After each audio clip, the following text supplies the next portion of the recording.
Finally শীতকাল শুরু হয়ে গেছে। আমাদের এদিকে ভীষণ ঠান্ডা পড়েছে, তবে আমার মনে হচ্ছে এবছরে ঠান্ডাটা গত বছরের তুলনায় অনেকটাই কম পড়েছে। আজকের ওয়েদারটা খুব সুন্দর, বাইরে খুব ভালো রোদ দিয়েছে। চলো এবার নিচে গিয়ে দেখা যাক মা আমার কি করছে।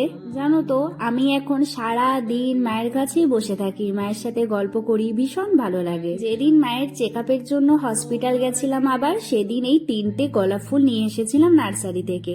কি সুন্দর হয়েছে না? স্নান করে আসার পর এই রোদটা যে কি মিষ্টি লাগে। আমার বাবা গার্ডেনিং করতে ভীষণ ভালোবাসে। এই যে আমাদের ছোট্ট একটা বাগান, আমাদের বাড়িতে অনেকগুলো গাছ আছে, তোমাদের একদিন ঘুরে সব দেখাবো। রঙ্গন গাছের ফুলগুলো সব ঝরে গেছে। এবার বসে গেছি রোদ পোহাতে, সাথে কমলা লেবু খেতে। মাকে ছাড়া ফলগুলো খেতেও ইচ্ছে করছে না।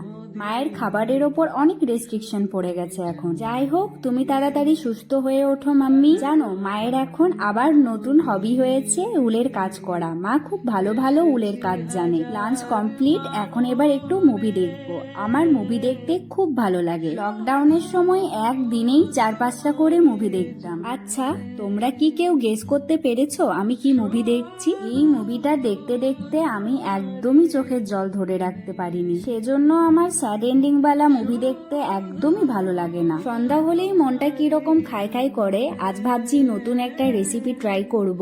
নতুন বলতে এর আগে আমাদের বাড়িতে এটা কখনো হয়নি, আজ আমি প্রথমবার ট্রাই করব।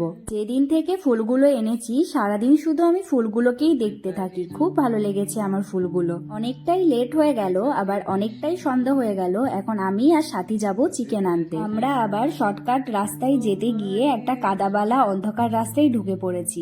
এখন আবার ফ্ল্যাশ জ্বালিয়ে এখান থেকে বেরোনোর চেষ্টা করছি। শীতকালে রাস্তাঘাটগুলো একটু বেশি অন্ধকার লাগে। আমার রাতের বেলা সাইক্লিং করতে খুব ভালো লাগে।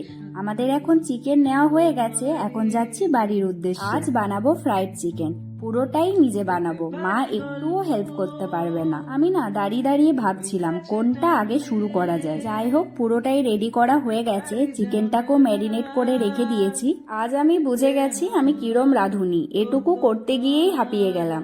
আসলে এতদিন তো মা সব জোগাড় করে রেখে দিত, আমি শুধু খুন্তি নাড়াতাম। ফাইনালি 1 রাউন্ড ভাজা হয়ে গেছে। টেস্টটা খুব সুন্দর হয়েছে, আমার তো দোকানের থেকেও ভালো লেগেছে। দুঃখের কথা কি বলবো, একটু বাসন ধুতে গেছি না, তার মধ্যে এসে দেখি আমার চিকেনগুলো পুড়ে গেছে। আসলে একবার সুন্দর ভেজে এমন নাচছিলাম যে আমারই নজর লেগে গেছে এই চিকেনগুলোর উপর।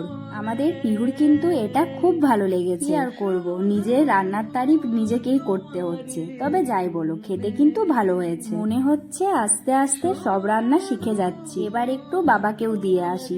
আমি আমার অগ্নি পরীক্ষায় উত্তীর্ণ হয়েছি। সবাই খেয়ে প্রশংসা করেছে, ইভেন আমার নিজেরও খুব ভালো লেগেছে। জানো তো, রান্না করতে তখনই ভালো লাগে যখন তোমার খাবারটা সুন্দর হয় আর 4 জন এসে প্রশংসা করে। যাই হোক, আজকের ব্লগটা ব্যাস এটুকুই। টাটা।